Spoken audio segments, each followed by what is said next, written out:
Quero falar sobre algo muito importante para nós, algo que o Senhor despertou no meu coração, algo que precisa ser falado. Eu quero falar hoje sobre os perigos do isolamento, certo? Então hoje o tema da mensagem é os perigos do isolamento. Eu quero começar lendo uma frase de Clarice Lispector. Tá aí: quem caminha sozinho pode até chegar mais rápido, mas aquele que vai acompanhado com certeza vai mais longe. Essa é a nossa realidade como igreja. Cara, se eu sonhar sozinho, se eu pegar e fizer algo sozinho, com certeza eu posso acelerar muito mais do que quando a gente anda em grupo. Por exemplo, se você vai para uma pizzaria sozinho, você faz a sua escolha facilmente do sabor de pizza que você quer, sim ou não? Mas quando você está em grupo, parece que fica: escolhe aí. Não, escolhe você. Aí aquilo que era para decidir em 5 minutos se você estivesse sozinho, vocês levam 40 minutos para escolher a pizza. Então, tipo assim, o rolê pós-mag, na verdade, era para ser muito mais curto, se vocês não demorassem 40 minutos para escolher o que vocês queriam pedir, porque compartilhar leva tempo. Mas, lógico, Clarice não é uma cristã, ela não é mas ela foi uma escritora, e essa frase ela contém verdade, prática da nossa vida. Se nós queremos ir mais rápido, a gente vai sozinho, mas o problema de ir sozinho é que nós não conseguimos ir tão longe quanto nós pensamos. Essa é a verdade, esta é uma pura verdade. Então, eu quero ler um texto com vocês, e antes de ler o texto, pode segurar aí, antes de ler o texto, tem um slide aí, e na verdade, quando nós olhamos para o isolamento, nós entendemos que o isolamento ele é um caminho, na verdade ele pavimenta o caminho do orgulho e da soberba. O isolamento ele vai nos levar para um caminho de morte. O isolamento, na verdade, não teve uma pessoa que andou isolada que não teve um fim ruim. A pessoa que andou isolada até o final da sua vida, ela perdeu muito. Ela poderia viver algo, e nós vamos pensar sobre isso nessa noite. Nós vamos meditar na vida de pessoas que se isolaram, e com base em algo, em alguém que se isolou, e através deles foi construída uma doutrina que muitas vezes até mesmo dentro da igreja é seguido. E nós vamos pensar sobre isso hoje. E eu quero apontar 3 caminhos que nos levam ao isolamento. Há 3 caminhos que nos levam ao isolamento. Não são todos, aqui não está esgotado, fala assim, aqui estão todos os 3 caminhos, não. Mas os 3 principais caminhos que eu vejo que nos levam ao isolamento. Pode passar aí. Então, eu quero ter um caminho que é o sentimento de rejeição. O sentimento de rejeição, a pessoa que se sente rejeitada, seja por uma história de vida, seja pelos pais, seja por aquilo que ela, não sei, aquilo que ela viveu na vida dela. Se ela se sente rejeitada, ela está bem propícia a viver debaixo do perigo do isolamento. O segundo ponto é a autossuficiência, e nós vamos ver que isso acompanha muito dos homens que nós vamos falar hoje. A autossuficiência faz com que nós achamos que não precisamos uns dos outros. Nós achamos que nós podemos dar conta das nossas coisas. Nós achamos que nós somos maduros suficientes para tomar todas as decisões que nós precisamos, e nós não precisamos ouvir ninguém. Eu posso até honrar a minha liderança contando a decisão que eu tomei, mas eu nunca vou parar para ouvir antes de tomar a decisão. Isso é autossuficiência. Eu tomo minha decisão e comunico minha decisão. Entende? Parece honra, mas ele está na verdade tomando um caminho que se aproxima do isolamento, porque ele é autossuficiente. Então ele chega para o líder dele, e na verdade isso não é nem questão de nós falarmos assim, é controle da vida, não. Se nós falamos sobre um cuidado, se nós estamos falando sobre uma igreja que pastoreia, de pessoas que são pastoreadas, eu vou começar a namorar e eu não peço orientação ou peço conselho para minha liderança, eu simplesmente tomo uma decisão, apareço com minha namorada, estou lá. Ó, meu líder, para te honrar, eu quero comunicar que eu estou namorando. Beleza? A gente não é questão que a gente, agora não vai dar certo. Não é isso, a gente já falou sobre isso aqui. A liderança não vai amaldiçoar o relacionamento. Só que nós não podemos confundir isso com honra. Certo? Nós não podemos chamar isso de honra. Nós não podemos entender que isso é um caminho de segurança. Não, a decisão foi tomada a partir da sua autossuficiência, a partir do seu coração que toma decisões isoladas, sem ouvir conselhos de ninguém. Então, a autossuficiência nos leva para um caminho de isolamento. E o terceiro ponto é que o pecado leva a gente para o caminho de isolamento. Toda vez que nós pecamos, o pecado nos afasta de Deus. Cristo, ele tomou uma decisão e ele foi obediente até a morte de cruz, para que nós sejamos livres do pecado. Só que toda vez que nós pecamos e não nos arrependemos e não desejamos conserto, nós estamos nos distanciando de Deus. Esta é uma realidade. Comece a tomar decisões, comece a pecar na sua vida, e você vai ver que o seu desejo pela presença não vai existir mais, em pouco tempo. E o seu desejo de ir para uma célula não vai existir mais em pouco tempo. Em pouco tempo você não vai querer mais estar no nosso meio no MAG. Simples, comece a pecar deliberadamente, comece a pecar sem arrependimento, e você verá que tudo isso aqui não faz mais sentido para você. Porque a verdade é que o pecado nos afasta de Deus e nos leva para uma vida de isolamento. E eu quero ler um texto com vocês que está em Hebreus. Põe aí, ó. Hebreus capítulo 10, verso 23 ao 25. Apeguemo-nos firmemente, sem vacilar, à esperança que professamos, porque Deus é fiel para cumprir sua promessa. Pensemos em como motivar uns aos outros na prática do amor e das boas obras. E não deixemos de nos reunir ou congregar como fazem alguns, mas encorajemo-nos mutuamente, sobretudo agora que o dia está próximo. Jesus está voltando e é uma realidade. E essa carta ela está falando justamente, o escritor aos Hebreus, quase soltei minha opinião aqui de quem escreveu Hebreus. O escritor aos Hebreus, ele na verdade, ele começa a animar os judeus que estavam desistindo do cristianismo, do evangelho, do caminho de Cristo, porque os cristãos estavam sendo perseguidos. Então, na verdade, os judeus mesmo, eles não estavam sendo perseguidos. Quem estavam sendo perseguidos eram os cristãos. Como eu sou judeu, cristão, é mais fácil abandonar o cristianismo e não ser perseguido. Então, o escritor aos Hebreus, ele escreve essa carta incentivando aquela população de judeus que se converteram ao cristianismo a não abandonarem o evangelho. E o que este escritor está falando aqui agora, ele está incentivando: olha, continue congregando, não deixe de congregar, não deixe de se juntar, não deixe de se reunir nas casas. Vocês não podem deixar de fazer isso. Alguns já fizeram isso e caíram, alguns já tomaram essa decisão e não estão mais aqui, eles foram entregues a Satanás.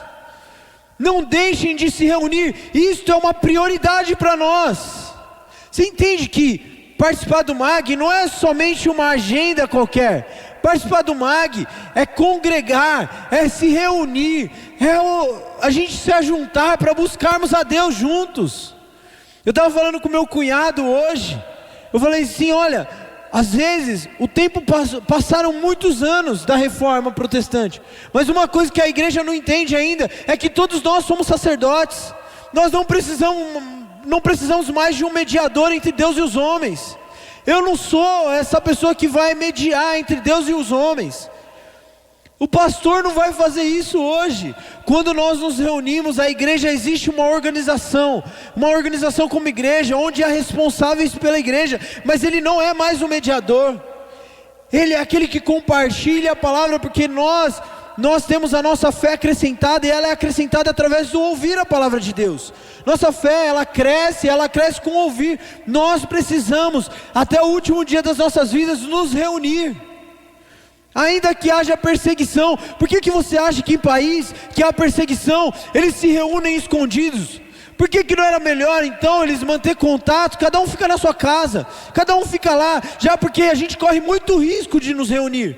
Mas por que essas igrejas continuam se reunindo? Por que essas igrejas pagam um preço para estarem juntas? Porque é necessário que nós venhamos manter esse hábito. Isso traz vida sobre nós. E o escritor está falando, nós precisamos encorajar uns aos outros. Se nós olharmos o irmão caindo, se nós olharmos o irmão tomando a decisão errada, nós precisamos falar, cara, levanta, pelo amor de Deus, não toma esse caminho, não ande por esse caminho de isolamento vai matar você, cara. E nós precisamos ser essa igreja, que mais do que ficar aplaudindo os erros dos outros, nós precisamos levantar os outros. Nós precisamos olhar uns para os outros e tirar pessoas do caminho do isolamento. Amém? Isso é ser igreja. Isso é ser igreja verdadeira. Andar em célula é se reunir, é congregar, é a vida na vida, é testemunho, é outro sábado, outro final de semana, outra semana é pedir de oração, mas no outro é testemunho. É o partilhar a vida, é falar que um dia você perdeu o emprego, mas no outro dia o Senhor abriu as portas para você viver algo novo. Isso é a vida de igreja, e falar das dificuldades, e compartilhar as limitações. Mas ali está a verdadeira vida da igreja, e nós, irmãos, não podemos deixar de congregar, nós não podemos deixar de nos reunir. Isso é um valor que não vai acabar. Os tempos passaram, mas isso é necessário. Amém? A gente poderia passar vários vídeos aqui de igrejas perseguidas, igrejas que os pastores são pegos nos meios das reuniões, e eles começam a ser mutilados, eles matam o líder da igreja na frente da igreja, eles punem na praça pública, para que o evangelho não continue sendo propagado. Eles fazem isso há muitos anos. Há países que nunca deixaram de praticar isso, perseguição aos cristãos, mas a igreja continua crescendo. É engraçado, né? Porque a igreja não morre, e a igreja continua se reunindo, e a igreja continua congregando, e a igreja, ainda que escondida, continua se reunindo, clamando. Sabe, você olha em alguns países, há homens que rasgavam um pedaço da Bíblia, a página, eles rasgavam o texto bíblico e eles davam um para cada, e eles faziam cada um memorizar aquilo que eles receberam, a fim de quando eles chegassem na reunião, eles no trajeto até a congregação deles, eles não fossem pegos com as escrituras, mas eles tinham memorizado as escrituras. E quando o pastor e o líder daquela congregação, ele pedia um texto, aquele irmão que estava responsável por aquele texto, ele declarava o texto no meio da reunião, porque ele havia decorado a parte dele. E era assim que acontecia. Agora a grande questão que nós precisamos entender: nós não podemos nos isolar de maneira alguma. Se você olhar no mundo animal, um caçador, um leão, sei lá, uma hiena, se eles querem uma presa, a primeira estratégia dos animais é achar uma presa vulnerável, alguém que anda sozinho, alguém que está distante do resto do grupo, alguém que decidiu ficar distante dos demais. E é assim que funciona. Quando nós nos isolamos, nós nos tornamos vulneráveis. Nós ficamos numa posição que estamos totalmente vulneráveis a qualquer tipo de ataque. E a palavra diz que Satanás, ele veio para matar, roubar e destruir. E posso falar uma coisa para vocês? Ele não está hesitando. Ele não vai hesitar. Ele não é alguém que vai olhar e falar assim: eu vou dar uma chance para ele. Não, eu vou dar uma chance. Eu vou deixar só mais uma vez. Não. Satanás, se ele tiver oportunidade, ele acaba com a sua vida. Se ele tiver a oportunidade, se você der a oportunidade, ele vai tragar você. A palavra diz que Satanás fica ao nosso derredor como um leão esperando uma brecha para nos tragar. Essa é a nossa posição. Mas o maligno não pode nos tocar, porque nós estamos no Senhor, amém? A grande questão aqui não é que a gente tenha medo do maligno, porque aquele que está em nós é mais forte do que aquele que está no mundo. Isso é um fato bíblico. Mas o que nós precisamos nos atentar é que nós não podemos nos dar o luxo de sermos uma presa fácil. Nós não podemos cair no engano de sermos vulneráveis, de entrarmos no caminho do isolamento. E esses caminhos que eu coloquei são os caminhos que eu vejo que mais podem nos levar para este lugar. Nós não podemos andar sozinhos. Todos que andaram sozinhos caíram. Então, eu quero ler um texto, e a partir desse texto, nós vamos debruçar na vida de um homem e na doutrina que esse homem construiu. E nós vamos entender que ele foi um homem que andou isolado, por mais que ele não era um judeu, mas ele teve todas as profecias declaradas cumpridas. Então, abra aí Apocalipse capítulo 2, verso 14.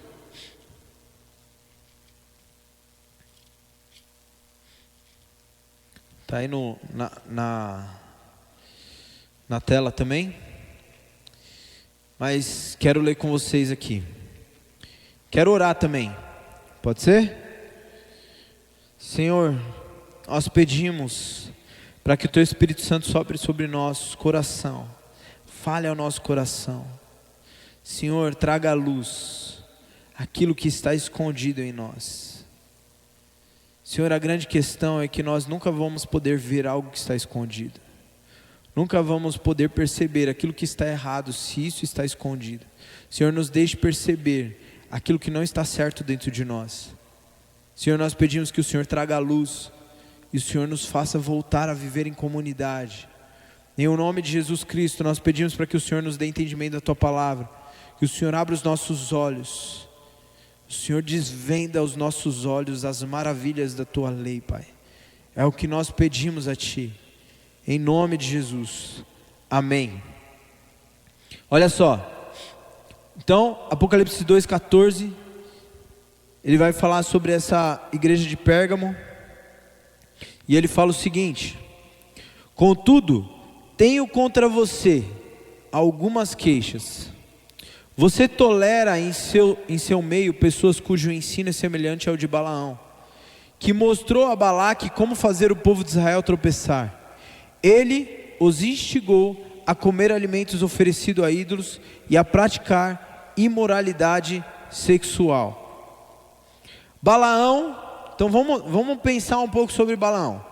A história de Balaão está lá no livro de Números, entre o capítulo 22 até o capítulo mais ou menos 25, ainda mencionando algumas coisas no capítulo 31. Balaão era um homem que a Bíblia apresenta às vezes algumas traduções como feiticeiro, outros como profeta, outros como vidente. Uma coisa é certa, e eu não vou ler aqui com vocês, mas depois leem. Pode procurar, lê lá, estuda. Mas uma coisa é certa, a palavra diz que Balaão experimentava da presença de Deus. Balaão, ele tinha um contato com a presença de Deus. Balaão era um homem que de alguma forma tinha temor a Deus. Além de tudo isso, Balaão ele carregava um nível de autoridade, onde tudo aquilo que ele declarava se cumpria. Ele não era um judeu, mas ele foi procurado por Balaque. Israel fica um ano ali no Monte Sinai, junto com Moisés. Moisés faz aquela caminhada, ele passa por Parã, e de lá ele entra em Moabe. Quando ele entra em Moabe, Balaque, que era o rei de Moabe, ele olha para aquele povo imenso que estava atravessando a sua região, e fica com medo, porque ele já ouviu falar a respeito desse povo. Então Balaque, ele procura Balaão, sabendo que Balaão, ele carregava palavras que tinha poder para liberar realidades sobre qualquer circunstância. Então Balaque procura Balaão e oferece por 3 vezes recompensas, a fim de ele amaldiçoar o povo de Israel. Mas é engraçado, porque durante essa trajetória você vê que Balaão, ele ouve a voz de Deus. Deus o orienta. Em 2 momentos, por 2 vezes, Balaão se recusa a aceitar a proposta. Por 2 vezes, Balaão ouve a voz de Deus e se recusa a isso. Mas depois disso, Balaão, ele cede à proposta. E pelo ímpeto de mais uma vez receber a proposta de Balaque, Deus confunde Balaão, meio que aprovando. Não, você quer tanto, então vai. Você não quer isso? Não é isso que você quer? Você quer trocar pelas riquezas? Você quer a recompensa do dom que você recebeu? Então vai. E aí tem toda a história da mula, tem toda a história de que Balaão, ele vai e ele tenta amaldiçoar a Israel, e por 3 vezes ele tenta amaldiçoar, e aí vem a famosa frase que ninguém pode amaldiçoar aquilo que Deus abençoou. Então a bênção de Abraão protege aquele povo, um povo de Israel que nem sabia que Balaque e Balaão estavam tramando contra eles, mas Balaão insiste e entrega uma estratégia que dá certo contra o povo de Deus. E os 2 pontos que a Bíblia menciona sobre a doutrina de Balaão, que é falado aqui em Apocalipse. Então a doutrina de Balaão, ela fala sobre 2 pontos. O primeiro ponto é que Balaão, ele vendeu o dom dele. Balaão, ele pega aquilo que ele recebeu de Deus, uma capacidade divina, uma capacidade do alto, e ele vende a um custo. Ele quer ganhar em cima daquilo que ele possui. E quanto a qualquer habilidade que nós temos, natural, nós podemos fazer isso. Nós vivemos com base nisso. Nós temos talentos, nós temos dons, e nós usamos dons e talentos para, às vezes, até mesmo sustentar a nossa vida, certo? Tem gente que é bom em matemática, vai usar essa área para desenvolver sua carreira. E quanto aí, beleza. Você foi lá, estudou, digno do seu salário, fez isso, porém, a palavra de Deus diz que aquilo que nós recebemos de graça, nós devemos dar de graça. E quanto a isso, nós estamos falando sobre salvação. Nós estamos falando sobre dons que o Senhor nos entregou. E quanto a isso, Balaão, ele se vende, ele vende o seu dom. Então, ele prefere os benefícios daquilo que é oferecido a ele, do que se manter íntegro e reto naqueles valores que ele tinha. Ele prefere colocar o seu dom à disposição, a fim de ganhar em cima daquilo que ele possui, a fim de ganhar em cima daquilo que Deus entregou. Então ele abre mão de integridade, ele abre mão de valores. E aí, aqui sim, a gente está falando sobre dinheiro mesmo. Ele vendeu o dom, ele usa o dom para ganhar dinheiro, coisa que Pedro repreende lá em Atos. Nós vemos Pedro repreendendo Simão, porque Simão queria usar o dom do Espírito Santo de Deus para ganhar dinheiro, porque ele era um mágico antes, e ele ganhava dinheiro com isso. Então ele queria o poder para ganhar, para lucrar em cima daquilo. E quando se fala de dinheiro, beleza, talvez não é a nossa realidade de nenhum de nós aqui, mas a grande questão é que às vezes no nosso coração nós queremos o dom para alimentar uma ganância nossa, e aí é onde começa a entrar o risco da nossa vida, porque Balaão, ele foi um profeta isolado, um profeta que andou sem conselheiros, sem conselho de Deus, não de Deus, porque ele ouvia a Deus, mas ele não tinha ninguém ao seu lado, alguém que decidiu caminhar pelo caminho de isolamento, alguém que decidiu tomar as suas decisões. Então, o primeiro ponto aqui nós vemos que alguém que tem a ganância de trocar o seu dom pela vontade de alcançar algo. Hoje nós podemos pensar em pessoas que usam o dom a fim de alcançar status, sim ou não? Quantas pessoas hoje usam o dom de Deus e começam a filmar muitas das coisas que acontecem a fim de serem vistos por aquilo que ela faz, aquilo que Deus entregou nas mãos dela, sim ou não? Estou errado? Qual é o desejo? Aí a gente entra lá nas intenções do coração, que a gente falou um tempo atrás. Porque, de certa forma, pode haver a intenção de tentar multiplicar a palavra de Deus através daquilo? Pode. Mas será que realmente existe essa intenção? Será que as pessoas não querem usar desses dons a fim de serem reconhecidos e talvez ganharem seguidores em cima disso? Nós não podemos julgar isso, mas uma realidade isso é doutrina de Balaão. Isso Deus repreende em Pérgamo, e Ele repreende também na igreja de Éfeso, pessoas que usam os dons a fim de alcançar até mesmo fama e posições desejadas, mas o qual talvez Deus nunca o colocaria ali, mas Ele deseja tanto que ele enxerga aquela virtude dentro dele como um caminho de alcançar aquilo que ele tanto deseja. E cara, quem vai poder saber disso é somente essa pessoa e Deus. A gente não consegue julgar e falar, olha, mas isso é uma doutrina de Balaão. Nós vendemos o dom, nós queremos algo em troca, nós queremos fama, nós queremos posição, nós queremos chegar lá, nós queremos tantos mil seguidores, e se eu fizer isso, talvez eu alcance isso. Entende? Outro dia, eu e a Lê, a gente estava vendo um vídeo, e a pessoa usando algo que acontece dentro da igreja, algo que é tão particular. Vou falar aqui, mas pessoas que começam a filmar momentos de libertação de demônios.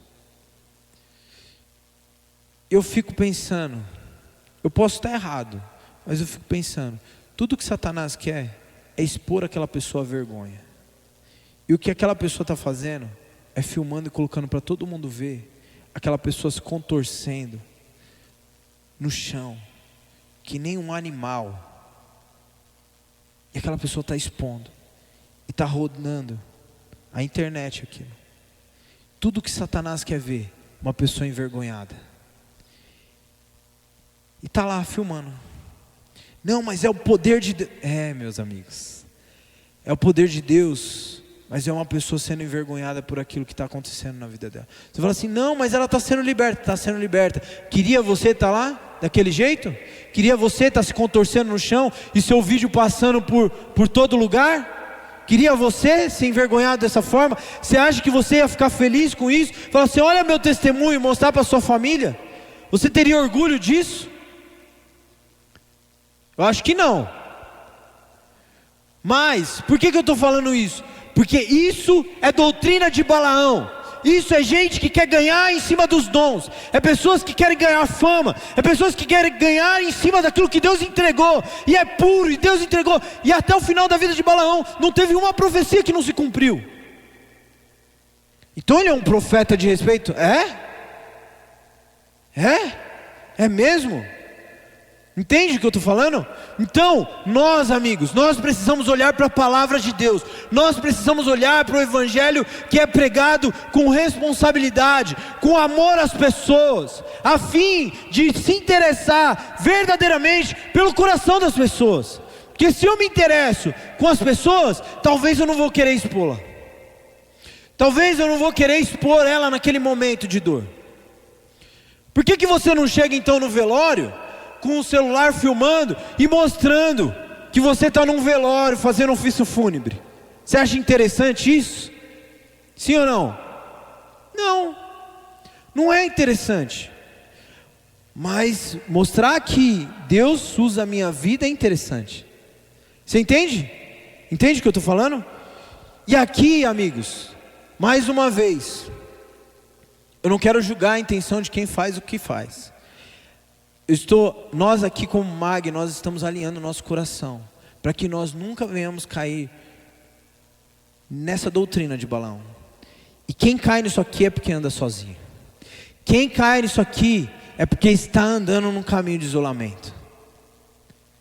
Ele não pede conselhos, ele não ouve as pessoas, ele é autossuficiente, ele pode tomar suas decisões sozinhas, ele não precisa ouvir ninguém, mas ele se alegra porque ele é o Todo-Poderoso, cheio do Deus Altíssimo. Ele se alegra porque ele está sendo reconhecido como aquele que cura os enfermos, aquele que expulsa os demônios, E eu acho engraçado porque quando Jesus envia os 70 e os 70 voltam para Jesus, eles voltam todos empolgados com isso, né? Jesus fala assim: eu vi Satanás caindo do céu junto com seus demônios. Sabe o que vocês devem se alegrar? Que o nome de vocês está escrito no livro da vida. Quando começou a subir uma soberba, um negocinho, um orgulho, Jesus, quer ficar feliz? Se alegre porque o nome de vocês está escrito no livro da vida. Não se alegre porque você é todo poderoso. Não se alegre porque expulsei, as pessoas foram curadas. Irmãos, nós nos alegramos com a cura. Nós nos alegramos quando uma pessoa é liberta. Sim ou não? Nós nos alegramos, nós como igreja nós nos alegramos. Mas a grande questão é que tudo isso é um meio para que o evangelho seja pregado. Eu não posso criar um ministério de cura, entende? Um ministério de cura com fim em cura. Não posso fazer isso. Porque qual é o propósito daquilo? O propósito dos sinais é mostrar que a mensagem ela é verdadeira. Qual é o propósito de criar um ministério de cura e libertação? Pode até ser, mas aquela pessoa precisa aceitar Jesus. Ela precisa, no fim de tudo isso, não somente ser reconhecida como aquele que expulsa demônios, mas aquele que faz as pessoas se achegarem a Deus. Nós somos chamados para sermos reconciliadores de Deus com os homens. Deus nos deu o ministério da reconciliação. Os sinais seguirão os que creem. Os sinais seguirão aqueles que estão indo e pregando o evangelho. Eu não posso sair pela rua só querendo ver enfermo sendo curado. Eu preciso sair pela rua querendo ver pessoas se rendendo a Jesus, ainda que saiam enfermas, ainda que saiam com problemas, mas o coração rendido a Jesus, isso é mais importante, meus amigos.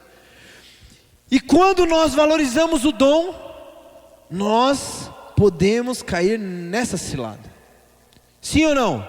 Vocês acham que eu estou falando é loucura? A gente está falando de algo profundo aqui, certo? A gente está falando de algo que vem do fundo do coração. E algo que pode ser disfarçado. Algo que aparentemente não dá para ser julgado muitas vezes. A não ser esse negócio de expulsar demônio e filmar. Para mim isso daí, mano, é estranho, cara. É estranho. Porque ainda a cura, ela pode gerar fé em outros. Mas aquilo ali, mano, é um negócio meio difícil de eu entender. Eu não vou falar para não pecar, mas é difícil para mim. É difícil para mim entender isso. Certo? Enfim, se é algo fechado, se é algo entre nós, a gente sabe que tem irmãos entre nós que têm um chamado para esse ministério, que faz isso. Se tiver alguma coisa na casa de alguém, a gente vai lá, comunica com o irmão, você pode vir aqui, a gente está tendo um problema X. Isso é ser igreja. Aí está entre nós. Agora publicar, gente, isso é complicado, entende?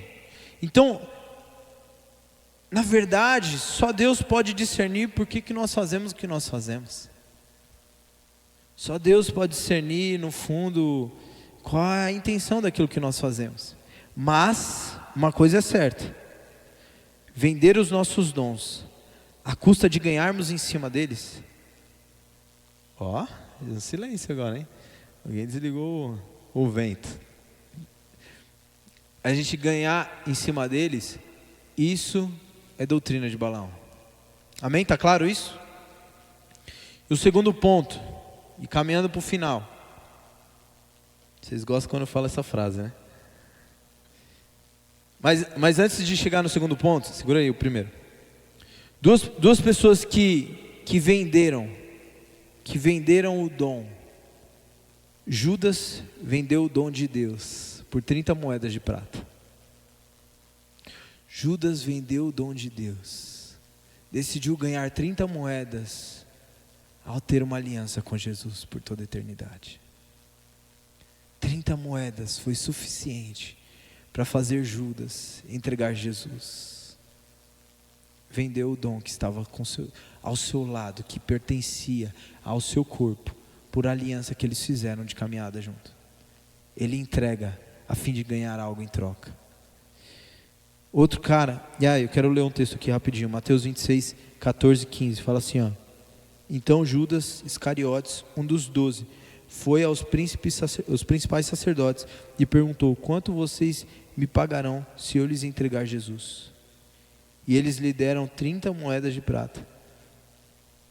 Daquele momento em diante, Judas começou a procurar uma oportunidade para trair Jesus.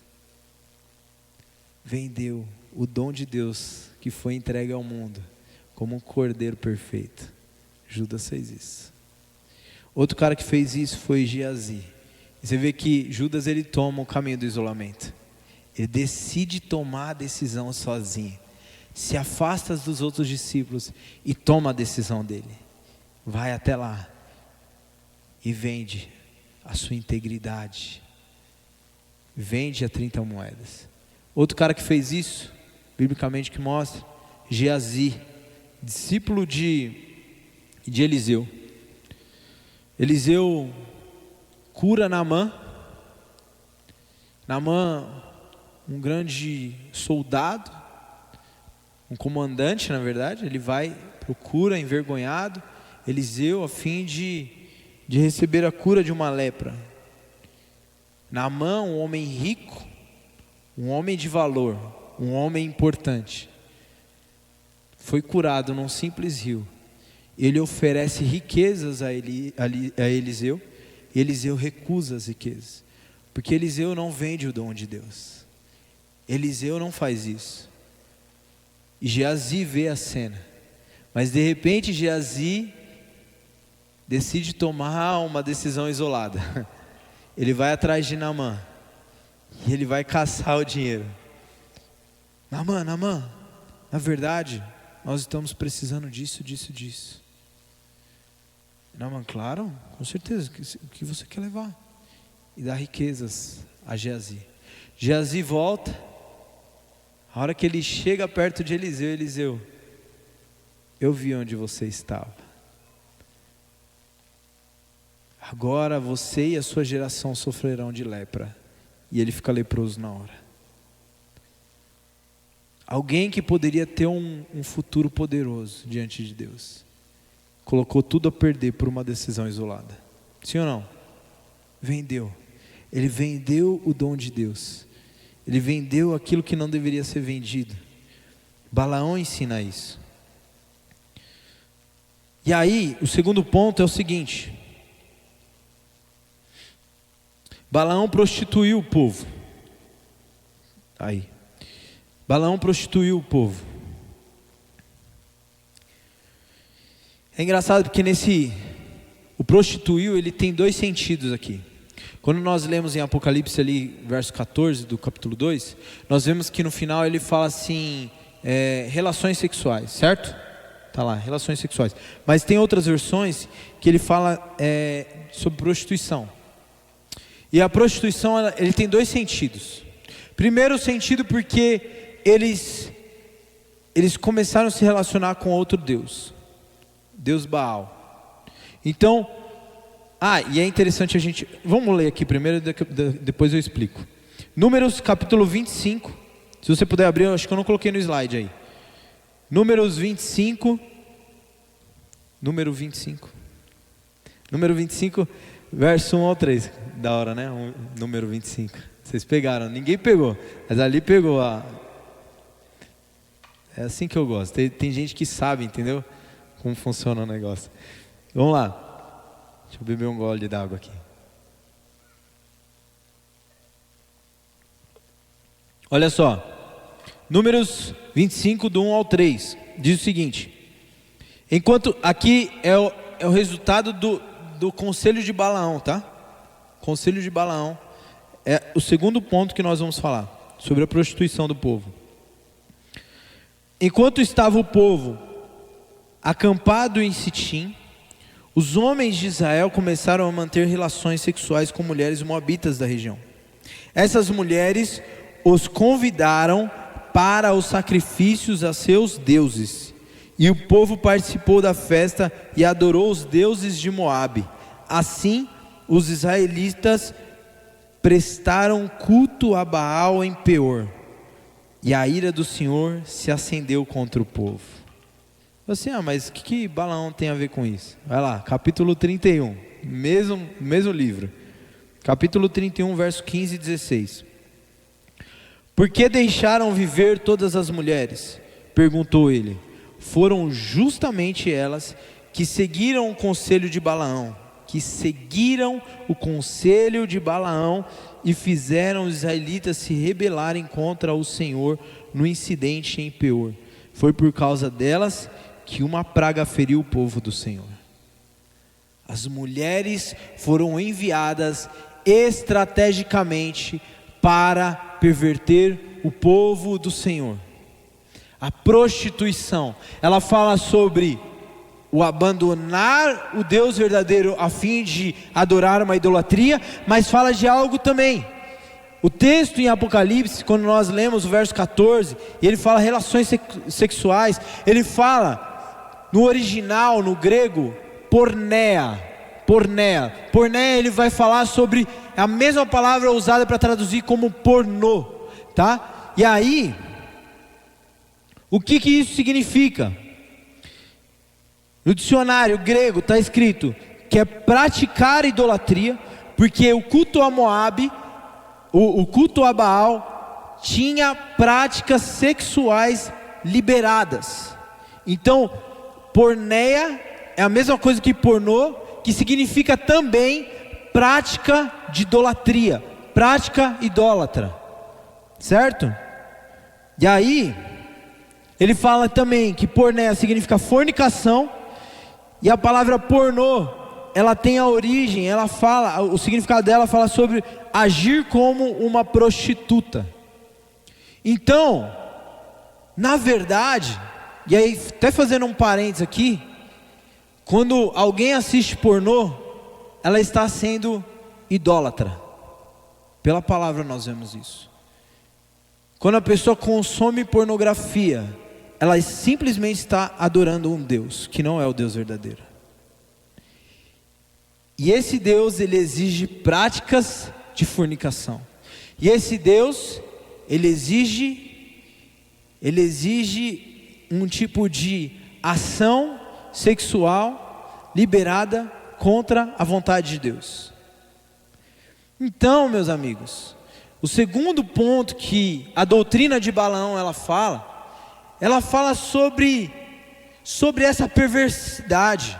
Ela fala sobre uma prostituição espiritual, mas que também tem a ver com prostituição carnal, que tem a ver com entrega do seu corpo a praticamente outro Deus, Você entende isso?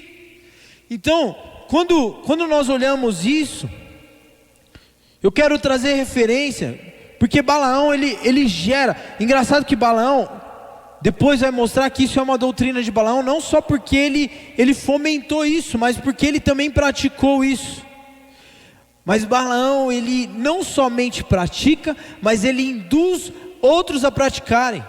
Isso é pior ainda, porque é alguém validando na vida do outro ainda a prostituição espiritual, o dano no corpo, porque a palavra diz que o pecado sexual ele é um pecado contra o próprio corpo.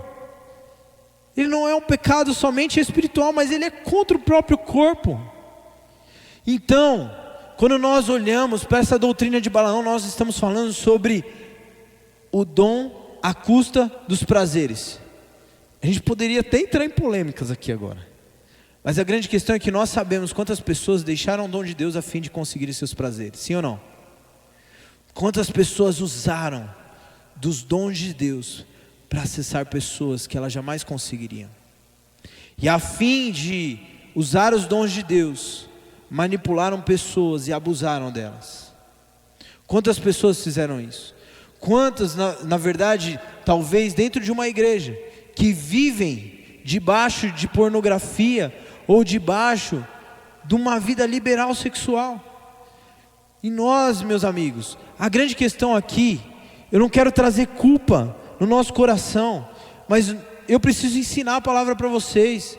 Eu tenho responsabilidade de ensinar para vocês o caminho que o Senhor espera de nós. Há um caminho de santidade. A palavra fala que sem a santificação ninguém verá o Senhor. Ninguém verá o Senhor. E não é questão que nós seremos perfeitos, mas buscar santificação é a gente reprovar esse tipo de atitude no nosso meio, a gente reprovar esse tipo de situação na nossa vida, entende? E eu vou falar para vocês, a dificuldade com pornografia não é exclusiva de solteiros, não é, a gente já falou aqui. Existe um número altíssimo, uma porcentagem altíssima, que um dos maiores consumos de pornografia está entre os casais, altíssimo. Então isso não tem a ver com isso. Nós precisamos, galera, ter o nosso coração dobrado a Deus, rendido a Deus, a fim de não cairmos nessas ciladas. E eu quero usar 2 caras como exemplo disso. Sansão foi um dos caras. Sansão tinha de tudo para cumprir um propósito excelente. Você tem noção que ele foi o único cara, biblicamente falando, que teve uma força descomunal? Um cara que conseguia derrotar um exército sozinho. Mas uma coisa que nós podemos prestar atenção na vida de Sansão, primeira coisa, o isolamento. Seus pais aconselham ele não se casar com a mulher, mas Sansão rejeita o conselho dos pais e toma a sua própria decisão isolada, e por aí ele vai caminhando. Ele se deita com prostitutas, até que ele chega em Dalila, e ali se rende completamente. Mas sabe qual é o problema? O problema é que Sansão, ele chegou longe demais, cheio do poder de Deus, achando que ele ainda poderia mantê-lo. Mas um certo dia, ele se levantou, sem perceber que o poder de Deus já tinha o deixado, e lutou como se ainda estivesse cheio do poder de Deus. E foi ali que ele percebeu que não havia mais força alguma. Sabe o que isso mostra para nós? Que o caminho do isolamento, a gente às vezes pode chegar longe demais. Às vezes a gente pode chegar longe demais e Deus operando milagres, e Deus fazendo coisas, e Deus cumprindo obras, e você fala assim: nossa, a pessoa é cheia do poder de Deus. Por que a palavra fala aqui que nos últimos dias o anticristo ele vai enganar muitos, porque dele sairão prodígios e maravilhas? Porque as pessoas ainda olham por aquilo que as pessoas fazem e não olham para o fruto do Espírito. Isso aqui é uma lição, nem ia falar sobre isso, mas uma lição para nós. Nunca acredite num profeta ou em alguém que está cheio do poder de Deus que não carrega o fruto do Espírito. Fruto do Espírito você vê lá em Gálatas 5, tá?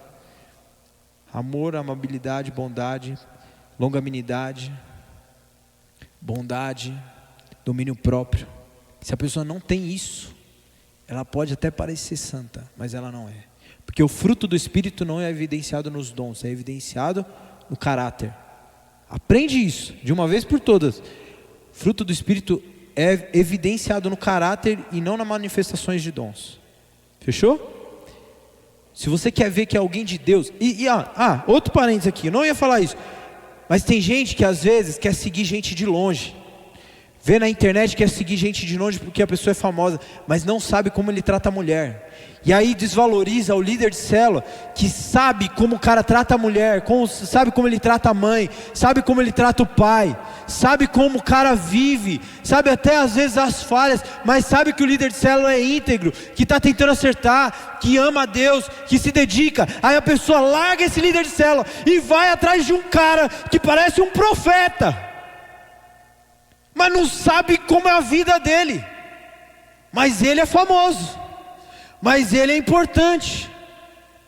Gente, nós não podemos cair nessa cilada, amém? Amém? Valorize as pessoas que estão do nosso lado. Você sabia que pode ser, e eu acredito muito nisso, que muitos líderes de célula aqui têm capacidade para liderar igrejas no nível de integridade que carregam no seu coração? Eu acredito nisso. E nós precisamos entender que às vezes nós não valorizamos porque o nosso líder de célula tem 300 seguidores no Instagram. É assim que a gente prova que alguém é importante para Deus? É assim que a gente prova o caráter? É assim que a gente prova que alguém é bênção ou não?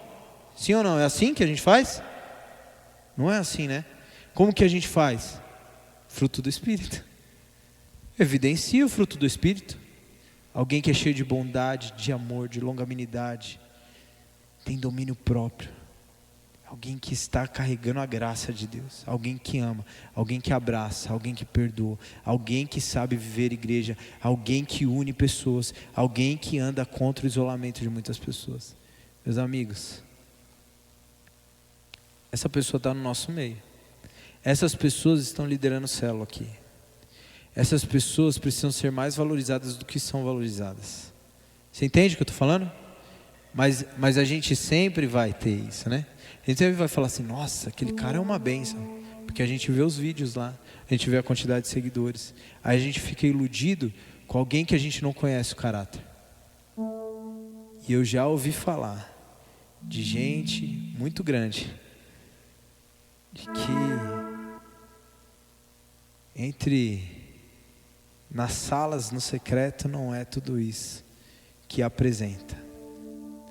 Mas você tem alguém do seu lado que você sabe como vive, mas você prefere desprezar essa pessoa a fim de seguir outra pessoa que você não conhece.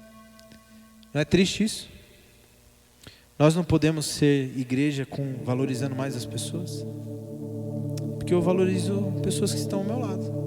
Valorizo o Igor que estava lá, a gente estava lá de manhã, tá lá, ninguém está vendo, tudo bem, a gente postou no Instagram lá, mas não tem fama nisso. A gente estava lá numa sala, estava lá vários adolescentes, pais, o Igor puxando o trap, mas tudo isso porque nós queremos ver Jesus no coração de pessoas. Estava lá a igreja que se preparou em 3 semanas para fazer uma ação. E a gente vendo testemunhos chegando, pais mandando mensagem, falando que querem ser igreja com a gente. Mas isso não está no Instagram. Isso não está lá sendo aplaudido. O problema do isolamento é que nós recusamos os conselhos daqueles que podem nos levar para um caminho de segurança. Sim ou não? Às vezes a gente não quer ouvir. A gente não quer ouvir porque a gente sabe que aquela pessoa vai falar. Aí sabe o que a gente faz? A gente vai no caminho de Timóteo lá, quando o Paulo escreve para Timóteo, vai ter um momento que eles não vão suportar a sã doutrina. Eles vão querer a doutrina de Balaão. Eles vão querer vender por qualquer coisa. Eles vão querer ser que nem Sansão. Eles vão prostituir a fé. Eles preferem os prazeres do que eles preferem os prazeres do que serem amigos de Deus. Porque amigo de Deus não dá views, amigo de Deus não dá ibope. Mas a prostituição às vezes ela leva um caminho assim. E quando eu digo isso, eu não estou falando de prostituição sexual, eu estou falando sobre pessoas que fazem de tudo para que os seus prazeres sejam alcançados através do dom que Deus entregou. Gente, que triste isso. Vocês não estão gostando hoje, né? De ouvir isso. Mas eu estou falando com muito amor, galera. Repito, eu não estou falando para julgar, eu não estou falando para destruir ninguém, eu não estou falando isso para trazer peso sobre o nosso coração. Eu falo isso com muito amor. Eu falo isso porque eu vou ter que parar várias vezes durante a minha vida e minha trajetória. Eu vou ter que olhar para mim e falar assim: será que eu estou indo num caminho de isolamento? Outro cara que perverteu, que prostituiu o dom de Deus foi Salomão. Como pode um homem mais sábio prostituir o reino de Deus a fim de conseguir riquezas, governo e poder? Se alinhou com muitos outros reinos, se casou com 1000 mulheres a fim de expandir o seu reino, mas ele prostituiu o dom de Deus. Ele usou a sabedoria de forma errada. É até estranho falar isso. Mas sabe o que, dentre tudo isso que a gente está falando, sabe que muitas vezes nos leva a esse caminho de isolamento? Para mim, um dos mais perigosos. Porque às vezes quando o sentimento é de rejeição, a gente andando em família, a gente vai curar um ao outro, a gente vai orar um pelo outro, a gente vai cuidar do coração. Quando é pecado, a gente também consegue cuidar um do outro. Mas quando há autossuficiência, irmãos, aí ele não quer ouvir. Ele não quer ouvir. A pessoa ela não quer, ela é autossuficiente. Ela não precisa da igreja para ser perdoada, não. Ela não precisa mais da igreja do Senhor para ser salva. Ela não precisa, ela sabe. Ela sabe chegar lá. Ela conhece a palavra. Ela sabe mais de quem está pregando. Ela sabe mais do que eu. E eu sou nada, tá? Não estou falando que eu sei. Mas a pessoa assim, ela não precisa de ninguém. Esses homens não precisaram de ninguém. Sansão achou que não precisava de ninguém, rejeitou o conselho dos pais. Salomão, com muitos conselheiros que tinha no seu reino, ele tomou as suas decisões por conta da seu dom de sabedoria. A gente olhar para Judas, foi autossuficiente em tomar aquela decisão. A autossuficiência nos leva para o caminho de morte, meus amigos. Mas o que o Senhor deseja é que nós sejamos um. Pode deixar o último slide aí.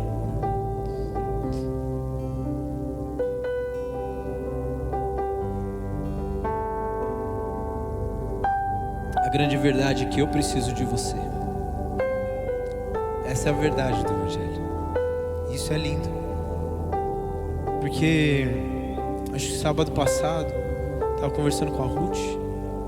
Nem sei se a Ruth está aí. Está aí? Está ali.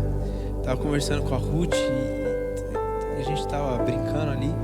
Mas algo tão gostoso assim, a Ruth falando que ela estava tanto tempo ali na igreja. Eu falando, cara, como viver em comunidade é maravilhoso. Porque eu vi a Ruth crescer também. E ela viu desde quando eu estava aí pequeno também. E a gente viu um outro crescer. Cara, se isso aqui, se a gente deixar isso de lado, se a gente abandonar isso, se a gente deixar de congregar, deixar de abrir o nosso coração, se a gente achar que a gente é autossuficiente, se a gente achar que nada pode nos parar, que Deus nos livre disso. Que Deus nos afaste desse engano. Que Deus nos livre do caminho do isolamento. Você pode ficar de pé comigo?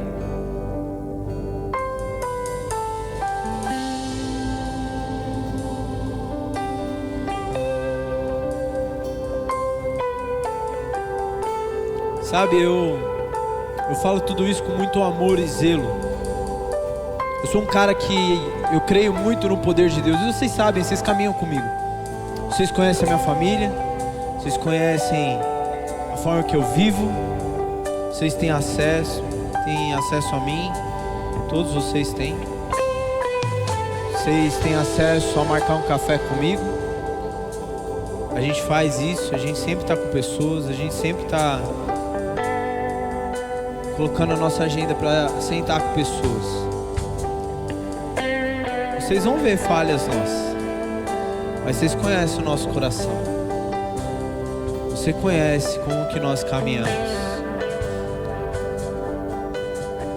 E a gente deixar de ser igreja aqui para ir caçar gente que a gente não conhece a vida é lamentável. Sim ou não? E eu falo isso, não é nem falando assim, agora vocês estão presos aqui. Não, porque o evangelho não é prisão. Quem quer, quer, quem não quer. Ainda a igreja é o único lugar que a pessoa entra e sai se ela faz essa escolha. Se ela quiser fazer isso com cigarro, ela não vai fazer. Se ela quiser fazer isso com a bebida, ela não vai fazer. Ela não vai entrar e sair numa boa. Se ela quiser fazer isso com as drogas, ela não vai entrar e sair numa boa. Se ela quiser fazer isso com uma vida depravada no sexo, ela não entra e sai numa boa. Se ela quiser fazer isso em qualquer outro lugar, a não ser a igreja, ela não vai entrar e sair numa boa.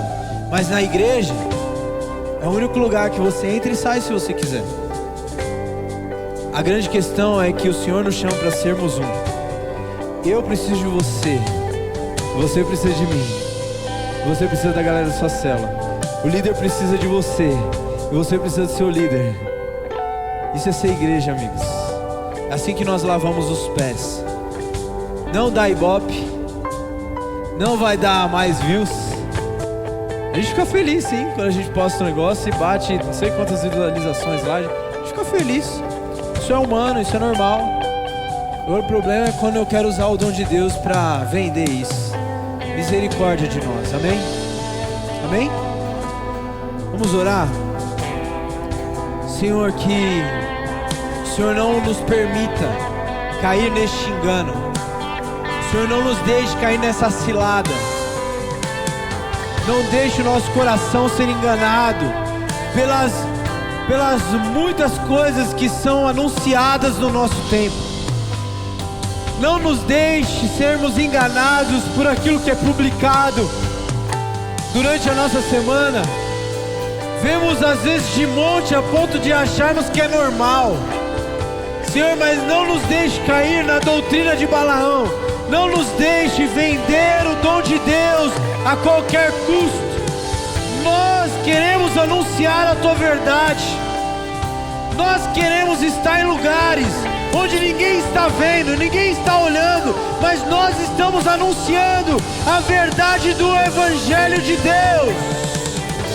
Nós estamos anunciando o verdadeiro Evangelho onde ninguém está vendo. Nós estamos nas casas, nós estamos nas celas, e no final das celas, as mãos levantadas querendo aceitar Jesus, mas ninguém está vendo isso. Há pessoas sendo curadas, há famílias recebendo testemunhos, porque a célula está orando, mas ninguém está vendo. Mas isto é louvável diante do Senhor. Nós não vamos entregar o nosso coração a esta doutrina perversa, nem nos entregar ao caminho do isolamento. O Senhor nos chamou para sermos igreja, para sermos um, para precisarmos uns dos outros. Senhor, faça isso no nosso meio. Se porventura alguém que talvez caiu neste caminho de Balaão, que o Senhor traga consciência agora e quebre o orgulho, quebre a soberba nesta noite, a fim de que ele reconheça a necessidade de Cristo e de ter um alinhamento do seu coração. Em o nome de Jesus nós declaramos: seja assim, para a honra e glória do teu nome. Nós vamos avançar como igreja, uma igreja que cuida um dos outros, que dá o nosso coração e a nossa vida uns pelos outros. Nós viveremos os mandamentos recíprocos, em nome de Jesus, amém. Você pode aplaudir ao Senhor. Glória ao teu nome, Jesus.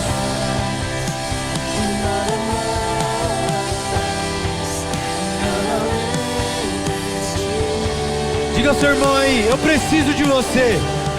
Fala para ele mesmo, eu preciso de você. Isso é ser igreja, amigos.